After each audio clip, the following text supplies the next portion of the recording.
Assalamualaikum warahmatullahi wabarakatuh. Perkenalkan, nama saya Erlangga Maulana Lubis, dengan NPM 231055201017. Di sini saya akan mempresentasikan tentang troubleshooting pada monitor komputer yang sebelumnya sudah saya bikin laporan dengan dosen pengampu Bapak Abdul Rahmat Basar, Eskom Mkom. Pertama, latar belakang.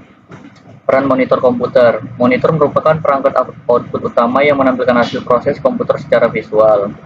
Permasalahan yang sering terjadi yaitu gangguan seperti layar tidak menyala, berkedip, atau warna tidak normal sering ditemui. Pentingnya troubleshooting, yaitu troubleshooting diperlukan agar masalah dapat diatasi dengan cepat tanpa ketergantungan pada teknisi.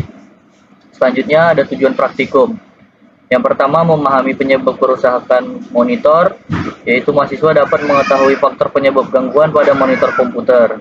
Yang kedua, mempelajari langkah troubleshooting, yaitu melatih kemampuan pemecahan masalah secara sistematis. Dan yang ketiga, meningkatkan kemandirian pengguna. Pengguna mampu melakukan perbaikan awal secara mandiri. Selanjutnya ada ruang lingkup pembahasan. Fokus pada monitor komputer. Pembahasan ini hanya mencakup permasalahan pada monitor. Yang kedua, jenis gangguan yang dibahas. Layar tidak menyala, tampilan buram, warna tidak akurat, monitor tidak terdeteksi. Yang ketiga, ada tanpa perbaikan internal, yaitu tidak dilakukan pembongkaran perangkat. Selanjutnya ada landasan teori. Yang pertama, pengertian monitor komputer. Monitor berfungsi menampilkan informasi visual. Kedua, pengertian troubleshooting. Troubleshooting adalah proses identifikasi dan perbaikan salah. Yang ketiga, jenis gangguan monitor, yaitu berasal dari manakah faktor hardware dan software. Penyebab masalah monitor, masalah kabel dan koneksi. Yang pertama, kabel power atau kabel data itu longgar. Yang kedua, kesalahan pengaturan sistem, resolusi dan refresh rate tidak sesuai. Yang ketiga, dari driver kartu grafis, driver belum terinstall atau sudah rusak atau usang.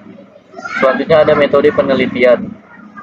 Lokasi penelitian yaitu Laboratorium Komputer Universitas Ibnu Sina. Selanjutnya jenis datanya yaitu data premier dan data sekunder, dan teknik pengumpulan datanya dengan cara observasi, studi pustaka, dan wawancara. Selanjutnya ada proses troubleshooting. Yang pertama, identifikasi masalah untuk menentukan gejala awal gangguan. Yang kedua, ada pemeriksaan perangkat keras dengan cara mengecek kabel dan kondisi monitor. Selanjutnya yang ketiga adalah pemeriksaan pengaturan sistem, yaitu dengan mengecek resolusi, refresh rate, dan driver VGA. Selanjutnya ada pengujian perangkat, yaitu uji monitor pada komputer lain. Selanjutnya hasil troubleshooting, yaitu masalah utama ditemukan. Yang pertama, ada gangguan disebabkan kabel dan pengaturan sistem. Yang kedua, solusi yang saya terapkan yaitu pergantian kabel dan penyesuaian sistem. Dan yang ketiga, hasil akhirnya monitor kembali berfungsi normal.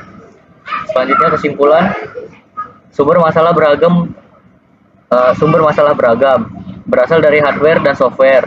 Selanjutnya troubleshooting efektif, langkah sederhana menyelesaikan masalah. Yang ketiga, flowchart membantu proses lebih cepat dan terstruktur.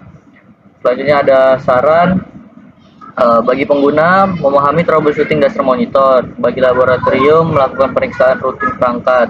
Dan yang ketiga, penelitian selanjutnya membahas perbaikan internal monitor. Mungkin sekian yang dapat saya sampaikan, lebih dan kurangnya mohon dimaafkan. Wassalamualaikum warahmatullahi wabarakatuh.